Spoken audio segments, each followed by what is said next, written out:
Hey guys, and welcome back. We have returned to Newcastle after spending a couple of days out in Milan watching our first Champions League match since 2003 against AC Milan in a game where we walked away with a 0-0 draw, a result that I think every single Newcastle fan would have said yes to before the game. A good point to start things off. I think the whole matches at St James's Park are going to be the games that's going to completely dictate where we finish in the Champions League.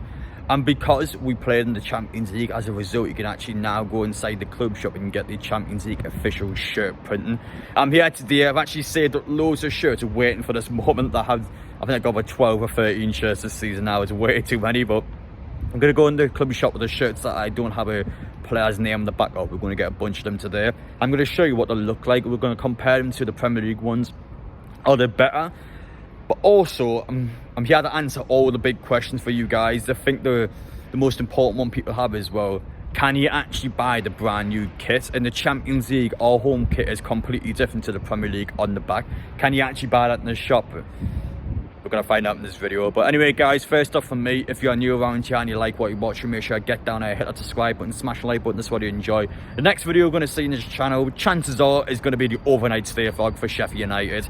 Straight away, just like that, we're going to the next game every 4 or 5 days or so. Now we're going to be playing the match, so we're going to come in quick and fast. I said the next 4 weeks in our season already is going to dictate things. We've got the Carabao Cup next Wednesday. All of a sudden, let's say we lose a couple of games, we could be shooting ourselves in the foot already. So it's important that even against teams such as Sheffield United, Burnley, we've got to be able to beat these teams at home and away.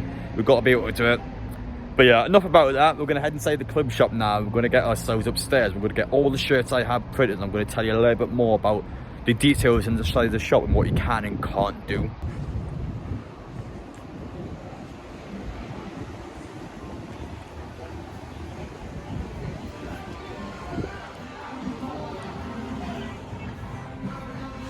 As you can see, guys, we are currently inside Newcastle United's club shop. He actually released the brand new Champions League shirt printing on the day of the game. So if you came in Tuesday, yesterday or today, you can get your shirt printed. So some big questions people are going to ask straight away is, number one, how much does it cost? It's actually quite expensive. To get one shirt printed, it will cost you £20 just for the shirt printing. So on top of the £70 or up to £115 for the pro shirt. If you want to get the pro shirt and then the printing with the Champions League badge, you're paying over £140 for just one shirt.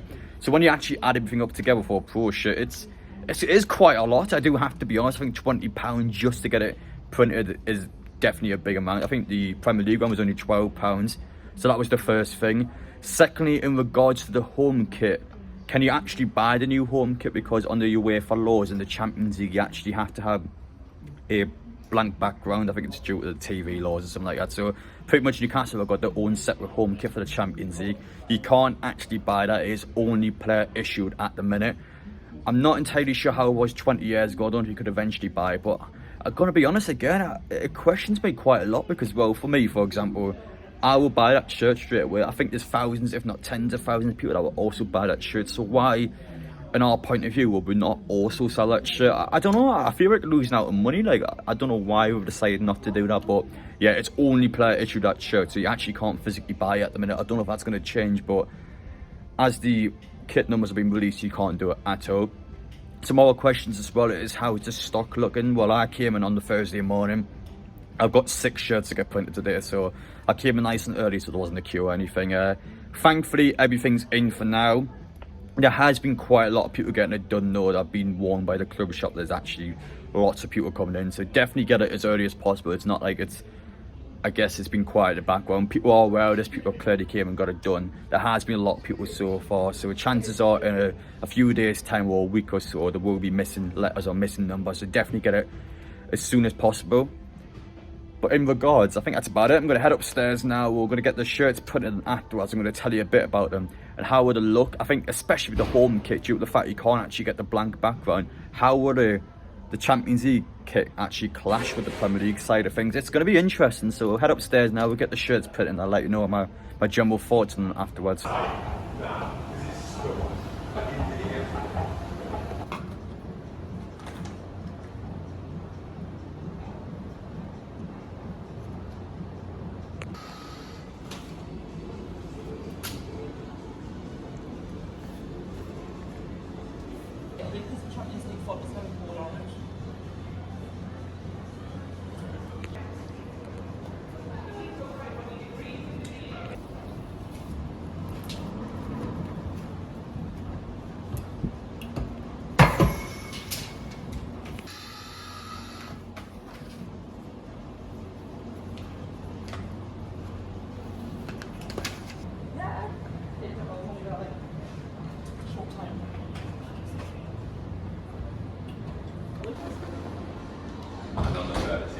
I think we've got everything that's there. I think. There we have it. We have just left Newcastle United's club shop there. I've went in with 6 shirts. I've walked out with 6 shirts with a Champions League font on it. How did I look? Well, we'll begin things off with the home shirt because this is the most interesting one. By design, you guys and me and everyone else were not supposed to be able to get Newcastle United's Champions League font on the home shirt with the stripes on the back. By UEFA's design, you're supposed to have it with no stripes. And you can see the problem straight away now. I got Botman's one of my shirts that I got in the home one. You can see that the 4 just doesn't line up with the stripes. By design, the stripes aren't supposed to be there. It looks odd. I don't like the look at all. I'm going to be real straight away. I actually think the Premier League font for the home shirt is better than the Champions League one. It just doesn't work for me with the stripes in the back. It's just my honest opinion on it. I do like all the fonts as a whole. I think the numbers are really nice, especially you can actually see the little Newcastle United badge in it instead of the Premier League logo. It looks good. I do like it quite a bit. And you can see that on the green and the blue kit, the second and third kit, they look so good. I will say straight away, you definitely will recommend the green and the blue one, but I actually honestly think that the home kit just works better with the Premier League logo, and that's due to the fact that they got the stripes in the back. Unless Newcastle United decides to release our home kit, it just doesn't work for me. So that's my honest take on it. They look great in person, so again, you are going to probably sell out quick before the next batch comes in, so try and get it done as soon as you possibly can. As for what players I picked in the 6 shirts, we'll look with some of the local lads. First, we've got Paul Dummer. We had to get Paul Dummer with a Champions League badge. I never thought I'd see the day. Dummer, of course, one of the players that's been through this years of shite at Newcastle. He's probably the one where, I mean, seeing his name next to the Champions League logo, you just never picture it. You just couldn't ever see it. So I had to get him because the guy's a legend. I got Sean Longstaff as well. Someone, to be fair, definitely a most improved player of the season last year. A player that I think every single Newcastle fan would have went, this guy's not good enough, Eddie's selling, we don't need him. But this is someone that's completely proven us wrong, someone that has stood toe to toe with a class midfield. Newcastle have got some unbelievable midfielders, and he's someone that doesn't look out of place. He's someone that belongs in the team, and fair play to him. And also fair play to Jacob Murphy, I've got him as well. So this is someone that you saw in the Milan game. I mean, he's feeling it before the match. I mean, the guy's almost in tears. He's just so excited. He had a Champions League anthem in the background. And again, a player you'd never ever put with the Champions League, and it's happened, and fair play to him because he's had a great year last season. I've also got Callum Wilson, someone that, I mean, he's still got years left in him. I can't believe this guy, how good he actually is. I mean, this is a couple of years ago. This is always someone that's been picking up injuries, always someone that you're thinking about. He's getting a bit older now, Wilson. Can he honestly still do it? Yeah, yes, he definitely can still do it. Well, I want to start this season. I've got Joe Willock. I think someone we definitely have missed so far this season. Him and Joe Linton. One of those two could play against AC Milan. We could have potentially done better in the game. Some players that we definitely want back as soon as possible. And finally, we got Sven Botman, a class defender. I think Newcastle defensively against Milan were quite sound for the most part. Even when you watch back the game, I know Milan probably dominated us, especially chance-wise. But honestly, they probably only had about, I know, maybe 3 or 4 chances in the game that actually should have scored. I don't think they had that many clear-cut chances, and the defence and goalkeeper were a big part of why Newcastle were able to get a point away from the game. Milan struggled. They did struggle to do something as the game progressed on. They couldn't do anything, second half especially. It never got that moment in the game where we went, oh, we're going to score here. They just didn't get it. Newcastle was so sound that second half. Milan struggled, and that's a team that got to a Champions League semi-final last season. So credit where credit's due. Our first Champions League match.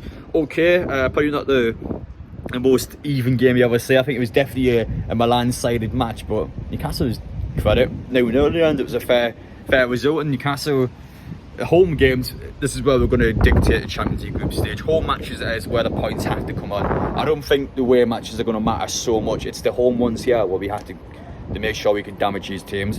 But yeah, let me know your thoughts down in the comment section, guys. What do you think about the new shirts? I mean, I got mixed thoughts. I don't think the home kit works, to be honest, with the stripes, but I think the other two look good. I will complain a little bit. I think £20 is quite a lot just to get one shirt printed, and I don't know why the club hasn't released the our shirt. They only had a player issue. I mean, surely at some point they would release it because you would make so much money for it. I'd be straight back in there buying it if they actually released that home kit. But listen, who am I to tell them otherwise? Well, let me know your thoughts down in the comment section, guys. Take care. Thank you all for watching, and I will see you all in the next one.